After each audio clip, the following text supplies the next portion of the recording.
बिस्मिल्लाहिर्रहमानिर्रहीम। Welcome to CS322 operating system concept. जो हमारा लास्ट लेक्चर था उसके अंदर हमने शॉर्टेस्ट रिमेनिंग जॉब फर्स्ट जो एक प्रीएम्प्टिव शेड्यूलिंग एल्गोरिदम था उसके बारे में पढ़ा था कि ये क्या होता है और कैसे काम करता है। आज मैं एक एग्जांपल के साथ आपको इसका प्रॉब्लम सॉल्व करने का तरीका बताऊंगा कि अगर कोई प्रॉब्लम आपको बताई जाती है तो आप shortest remaining job first algorithm apply करके इसको कैसे सॉल्व कर सकते हैं। तो ये मैंने आपके सामने वो टेबल बना दिया है जिस टेबल को हम फिल करते हैं तकरीबन तमाम शेड्यूलिंग एल्गोरिदम्स की प्रॉब्लम में, जिसमें डिफरेंट परफॉर्मेंस पैरामीटर्स हैं जिनको हम कैलकुलेट करते हैं। तो आपके पास यहाँ पे 5 प्रोसेस हैं जिनका डिफरेंट अराइवल टाइम मैंने यहाँ पे दिया हुआ है और उनका साथ ही बर्स्ट टाइम भी आपको दे दिया है। तो आपने shortest remaining job first algorithm apply करना है और उसके बाद आपने कंप्लीशन टाइम हर एक प्रोसेस का कैलकुलेट करना है, टर्न अराउंड टाइम कैलकुलेट करना है, वेटिंग टाइम कैलकुलेट करना है, थ्रूपुट और मेक स्पेन कैलकुलेट करनी है।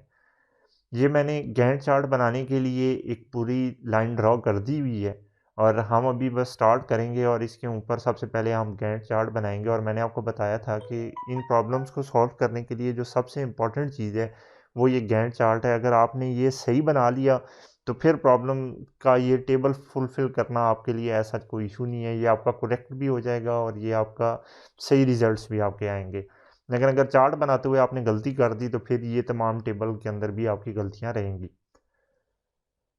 तो हम पहले एसआरजेएफ का मैं आपको रिमाइंड करवा दूँ। एसआरजेएफ के अंदर हम करते क्या हैं कि जब कोई प्रोसेस एग्ज़ीक्यूट हो रहा होता है, जैसे ही कोई नया प्रोसेस उसकी एग्ज़ीक्यूशन के दौरान आता है, तो आप क्या चेक करते हैं? आप चेक करते हैं कि नए प्रोसेस का रिमेनिंग टाइम क्या जो एग्ज़ीक्यूट हो रहा है उससे कम है या ज़्यादा? अगर तो कम है, तो फिर आप कॉन्टेक्स्ट स्विचिंग परफ़ॉर्म करते हैं, मतलब नया प्रोसेस एग्ज़ीक्यूशन स्टार्ट करेगा जबकि पहले वाला जो एग्ज़ीक्यूट हो रहा था वो मेमोरी में वेटिंग के लिए चला जाएगा।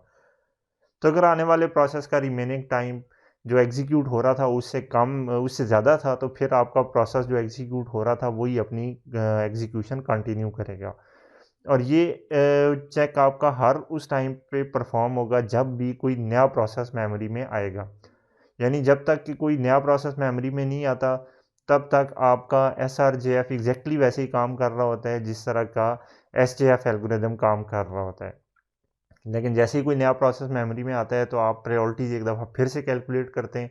अगर आने वाले प्रोसेस का रिमेनिंग टाइम कम है जो एग्ज़ीक्यूट हो रहा है उसके रिमेनिंग टाइम से, तो फिर वो प्रायोरिटी पे एग्ज़ीक्यूट होगा। और अगर वो आने वाले प्रोसेस का रिमेनिंग टाइम ज़्यादा है जो एग्ज़ीक्यूट हो रहा है उसके रिमेनिंग टाइम से, तो फिर जो एग्ज़ीक्यूट हो रहा था वही होता रहेगा। तो हम सबसे पहले स्टार्ट करते हैं, देखें कि ज़ीरो टाइम के ऊपर आपके पास सिर्फ एक प्रोसेस अराइव करके आया है और उसका एग्जीक्यूशन टाइम था 12 और अराइवल टाइम है 0। तो रैम के अंदर सबसे पहले आपके पास P1 आया है और P1 का एग्जीक्यूशन टाइम कितना था? 12 था। आपने P1 उठा के CPU को असाइन कर दिया। जब P1 CPU को आपने असाइन किया तो आपने यहाँ पे इसकी एग्जीक्यूशन स्टार्ट करवा दी P1 की। अब ये एग्जीक्यूशन उस टाइम तक चलती रहेगी जब तक कोई नया प्रोसेस नहीं आता। सबसे पहले जो प्रोसेस आता है वो P3 आता है। कब आता है? 2 के ऊपर। तो यानी 2 तक ये अपनी एग्जीक्यूशन करेगा। वहाँ पे आने के बाद अब एक नया प्रोसेस आ गया। तो अब क्या होगा कि जिस आने वाले प्रोसेस का रिमेनिंग टाइम कितना है? 6। जबकि अब इस P1 का रिमेनिंग टाइम कितना रह गया है? 2 सेकंड की एग्जीक्यूशन या 2 टाइम यूनिट एग्जीक्यूशन के बाद ये रह गया है 10। ठीक है? तो अब इन दोनों में से किसका रिमेनिंग टाइम कम है? आने वाले प्रोसेस का। तो इसकी प्रायोरिटी हाईएस्ट होगी। जब इसकी प्रायोरिटी हाईएस्ट है तो ये सबसे पहले एग्जीक्यूट होगा। तो अब यहाँ पे कॉन्टेक्स्ट स्विचिंग परफॉर्म होगी और यहाँ से आगे आपका P3 अपनी एग्जीक्यूशन स्टार्ट करेगा। अब P3 की एग्जीक्यूशन उस टाइम तक चलती रहेगी जब तक कि कोई नया प्रोसेस मेमोरी में नहीं आता। और ये देखें, ये 4 के ऊपर यहाँ पे एक नया प्रोसेस मेमोरी में आ गया, P2 आ गया 4 के ऊपर। ठीक है? तो यानी 4 तक P3 ने एग्जीक्यूशन की, तो 2 यूनिट इसने अपनी एग्जीक्यूशन की। अब ये रह गए 4। अब यहाँ पे एक नया प्रोसेस आ गया और इसको भी कितने चाहिए? 4 यूनिट टाइम चाहिए। मतलब इन दोनों का रिमेनिंग टाइम सेम है। तो अब आपकी मर्ज़ी है कि आप कॉन्टेक्स्ट स्विचिंग परफॉर्म करते हैं या नहीं करते। तो हम क्या करते हैं कि हम परफॉर्म नहीं करते, क्योंकि कॉन्टेक्स्ट स्विचिंग का अपना एक ओवररीड होता है।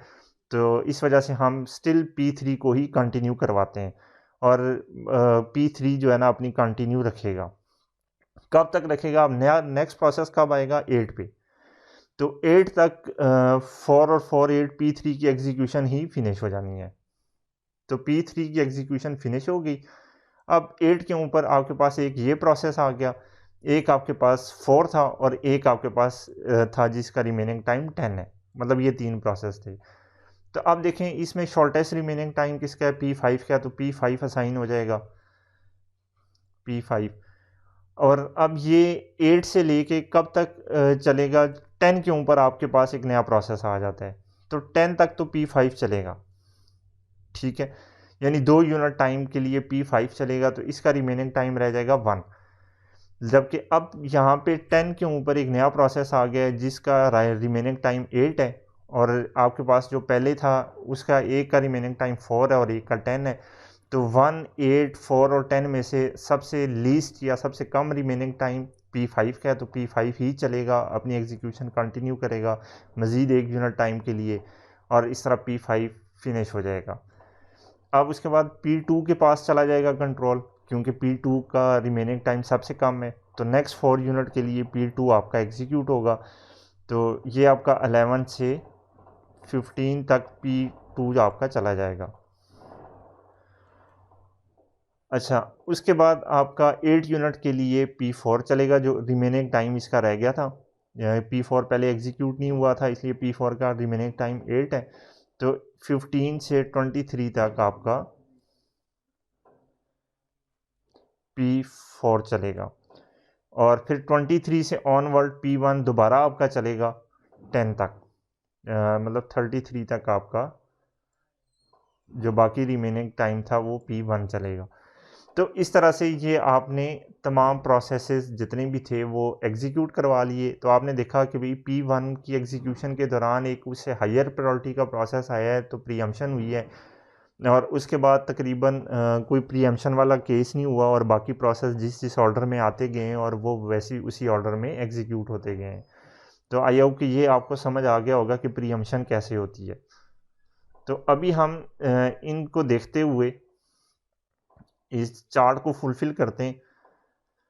अभी देखें कि P1 का कंप्लीशन टाइम क्या है। P1 जाके फिनिश हुआ है 33 पे, तो P1 का कंप्लीशन टाइम है 33। P2 का कंप्लीशन टाइम क्या है? P2 यहाँ पे जाके फिनिश हुआ था 15 पे। P3 का कंप्लीशन टाइम क्या है? P3 कंप्लीट हुआ है 8 पे। P4 का कंप्लीशन टाइम क्या है आपके पास? 23। और P5 का कंप्लीशन टाइम आपके पास क्या है? 11। और टर्न अराउंड टाइम आपको पता है कि कंप्लीशन में से अराइवल को आप माइनस करेंगे तो टर्न अराउंड टाइम आ जाएगा।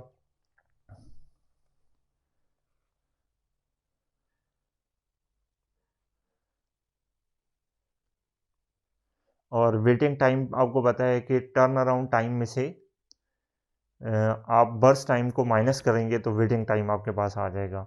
तो 33 में से 12 को माइनस किया आपने तो 21, 11 में से 4 गए 7, 6 में से 6 के 0, 13 में से 8 के 5, 3 में से 3 गए 0।